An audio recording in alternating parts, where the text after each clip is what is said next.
Feel the waves cut through me, hypnotized by the sounds I'm breathing in. Hold tight, chemicals collide. Hold tight, hold tight. Welcome to Kicking It to Sensei, and today we're joined by Wong, Taekwondo practitioner and instructor. You're very welcome, Alex. All right, hello. Glad to be here. Thanks for taking the time on Halloween of all times now to Oh yeah, no problem. Yeah, perfect. And could you tell us a little bit about your background and Taekwondo? Sure, yeah. So this year I just got my third degree black belt in Taekwondo. I've been training since 2004. And yeah, my main background is just in Taekwondo, WT style Taekwondo. Yeah. Throughout the years, I did a little bit of MMA training, so I have a little bit of background experience with some just basic jiu-jitsu, a little bit of Muay Thai and some boxing, just a little bit of that. I just know basic skills of that, but my main background is WT style Taekwondo. And then I'm also a full-time instructor. That's what I do for a living. So I teach as well. And then I stay on top of training as well too. I like to compete in tournaments. So it's kind of like my full-time thing. I train, I teach, compete. That's basically everything I do, and then make YouTube videos on all of that as well. Yeah, your YouTube videos are excellent. Thank you. 4 years I've been following you now, and had a few Taekwondo with ITF gears on talking recently, and everybody's been saying you have to get Alex Wong on. It's so it's took me about a month, but I've finally got you. What first got you started in martial arts? My parents forced me to do it, basically. It wasn't my idea. My parents kind of forced me into it just to kind of get me into an activity and just kind of build some confidence up. And yeah, and then once I started kind of sticking with it, I started sparring, and that's kind of what kind of hooked me in and just kept me going. It was really the sparring. Once I kind of found that passion for kicking and sparring, that sold me, and then I'm set. Yes, your parents made a good choice anyway. Yes. Yeah. And could you explain the difference between ITF and WT? Yeah, so I don't have a ton of experience with ITF. Basically, just from what I've gathered, because I've watched other videos of some ITF practitioners, and I think a good way to explain it is WT is a little bit more kicking based, a little bit more sport based.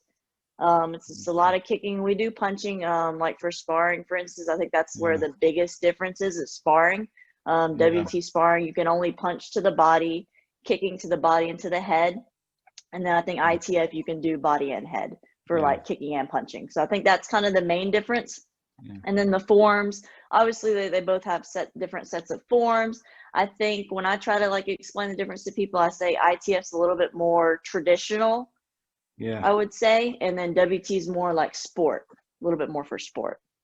That's kind of the most simple way I can think of explaining it without like getting into too much detail. And like I said, I don't have a ton of experience with ITF, so I can't speak too much for it, but just kind of just looking at both of them just at face value, that's kind of the big differences, I think. That's it. And I've also heard through your videos now that you move away a wee bit from tradition when you get the black belt too, and your own dojan actually teaches weapons and takedowns and things. And how did that come into the style? Yes, so the martial arts school that I'm a part of, I've been there for 3 years now. So I didn't start there. I actually started a different school, and then I got asked if I wanted to be an instructor there. So the school I'm at now, I've been there for 3 years now, and our base is Taekwondo, is like WT Taekwondo. Like that's like the base. But then we also, as the students progress more in levels and get up more in levels, we start introducing just basic weapons. We do like the eskrima stick, bow staff, and then they also learn basic hand strikes. They learn just basic boxing strikes. And then eventually we also teach self-defense. We have a curriculum for self-defense. So they learn basic self-defense, takedowns. As they get more like in the black belt level, we teach some basic karate forms, some kung fu forms. And then they learn like bow staff forms, sword forms, size. They learn a bunch of different stuff as they kind of progress. Because in WT Taekwondo, like you only have like a certain set of forms. You learn like one form kind of per belt level.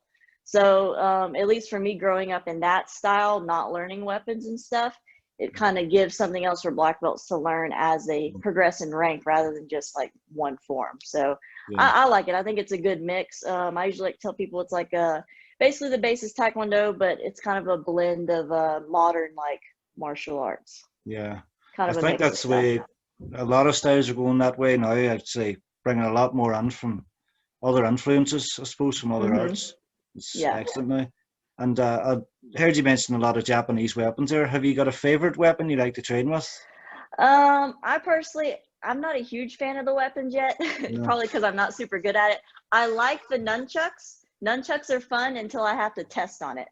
Then Yeah. it's like, it's not very fun because it's hard. Nunchucks are hard, but they are fun. I would say if I had to choose one, it would be the nunchucks because they are a lot of fun. And as I get better with them, I think I'll enjoy it even more. But I think if I had to pick, I would pick nunchucks. Yeah. And have you a favorite aspect of Taekwondo, forms, sparring, or breaking?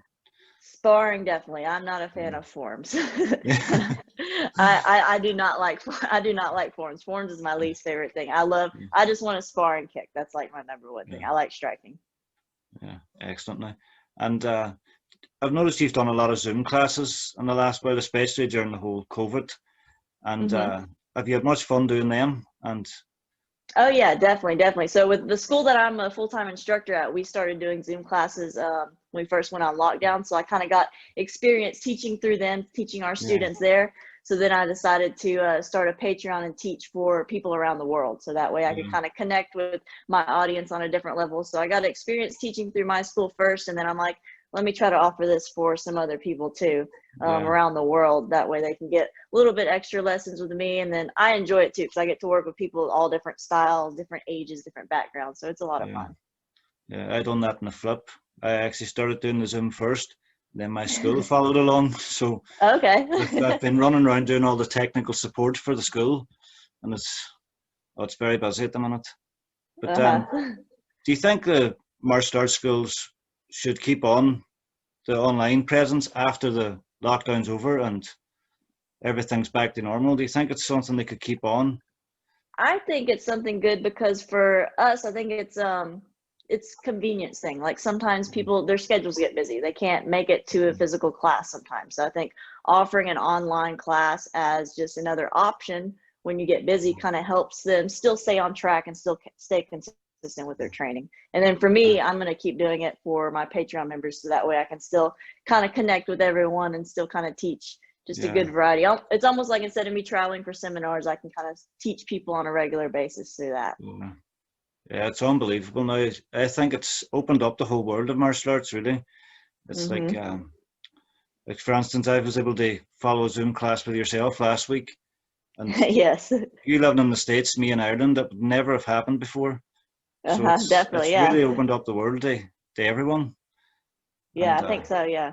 yeah, and I know Taekwondo's in the Olympics, and karate was supposed to start in the Olympics this year. Do you think the Hmm. Olympics will make a change to karate? Do you think it'll open it up more and make it more Um, available? Maybe we'll see. I guess we'll see how popular it gets Yeah, whenever it finally debuts. We'll have to see yeah, how everyone reacts to it. I think it'd be a good addition. yeah. Oh, definitely. No. Do you think Taekwondo changed when it first entered the Olympics? I think over the years it's just evolved. It's definitely gotten different with the introduction of the electronic gear, the scoring Yeah, system. It's definitely a lot different. I think in a way, there's good things and bad things about it. It's lost a little bit of, I guess, like power hitting. I think because you have to yeah, hit correctly for the electronic gear to actually score. yeah, But I don't think it's gotten too bad because like some people thinks it's kind of lost like all its like power and everything, but I think it just depends on the fighter. Like it just yeah, depends on you how you adapted to the game. Like you can still kind of have that like old school like power hitting and still a little bit of the new school kind of more of like the front leg kicking, more for yeah, scoring. I think it just depends on the fighters. yeah. And what fighters do you think would be the biggest up and coming in Taekwondo at the minute? Um, I don't follow a lot like in like the up and coming people. I kind Yeah, of just follow kind of like who's kind of on that world elite yeah, level. Um, Yeah, I'm not sure because I mean, like I said, like recently, like it's kind of been tough because we haven't had that many Yeah, competitions. Like in the last basically year, basically, there's been a lot, yes, especially like the bigger ones. Like a lot of the bigger ones haven't really weren't able to happen this year, yeah, unfortunately, because of everything. So hopefully that will change starting next year. yeah. Hopefully not. And what advice would you give someone interested in starting martial arts? And Um, I would say the biggest thing is just keep an open mind because like martial arts is there's a lot of complex things. You just got to keep an open mind, be mm, patient with yourself. Like you can't expect yourself to learn something right off the bat. Depending on the martial art, you have to have a lot of coordination with a lot of different things. So definitely being patient, being keeping an open mind when learning things, and then just trying it out and finding what martial art maybe suits you. Like certain things aren't going to always suit everyone. And then yeah, every martial art, you're not going to love everything about it either. Just like for me, Taekwondo, I'm not a huge fan of the forms, but I respect the traditional value of the forms and I still do them. I mm, practice them, I teach them. And then, like I said, there's going to be some things you like about every martial art and some things you don't like. Just be yeah, patient with yourself, keep an open mind. That's really the biggest thing. yeah. If you could go back to white belt and start a new martial arts, what would you choose? Have you anything you'd like to try Um, Honestly, not really. I mean, out? I like really look because I've tried like MMA. I did a little bit of Yeah, MMA, but I always found myself back wanting to do Taekwondo because yeah, that's just what I really enjoy. I do. I would say I would probably just pick another striking art like Muay Thai. Not really yeah, more of a traditional art. Like I would say my second favorite thing was probably Muay Thai. I enjoyed the striking, the stand up stuff, and like learning like the clinch, the elbows and the knees, stuff like that. yeah. Just really anything with striking is what I really liked. Yeah, perfect. Now, I know a lot of karate and taekwondo practitioners now have an interest in judo. Just they seem Mm-hmm. to work very well together now.